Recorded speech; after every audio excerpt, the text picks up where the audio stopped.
There is a win-win in this, I would propose, and that win-win would be to postpone payment for 3 years on tickets currently held, with the reality that if you get no other ticket within these 3 years, an amnesty will be granted for all the tickets that you currently have.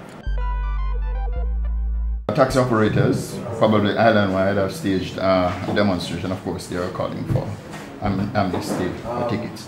But while they're doing that, hundreds, probably thousands of students have been impacted in a negative way today. Many are on the streets, unable to go to school. Certainly, it's having an impact on the education sector. Do you have any thoughts about how we should proceed with this particular situation, which might in fact last for 2 or 3 days, as the taxi operators have threatened? First of all, it's unfortunate that our students are always unintended victims of demonstrations within the transportation sector. There is no intent within the transportation sector to say we are going to soak these children today. But because children and others, but in particular many of our children, depend on the public transportation system, they are therefore going to be affected whenever there is any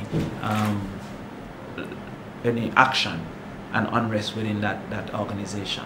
I believe that this is another example of a lack of answers and a lack of creativity within the government, a lack of creativity and a lack of answers. There is a win-win in this, I would propose, and that win-win would be to postpone payment for 3 years on tickets currently held, with the reality that if you get no other ticket within these 3 years, an amnesty will be granted for all the tickets that you currently have. However, if you receive another ticket within that 3 years, then it will immediately become due for all the tickets that you already have.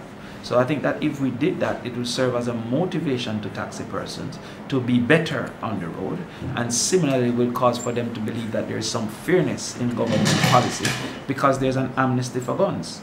And so once there's an amnesty for guns, I can imagine that persons will equate the negativity of criminal activity through guns and say, how does that then leads to consideration for a man who would have used it for crime, for murder, for robbery, and there's no consideration for us that they may perceive is a lower level of offense. So I understand the inequities that they are perceiving, but I also feel that we could use this opportunity to say, okay, for the next 3 years, we will consider postponing and we'll consider amnesty. We will promise amnesty in the 3rd year if you get no further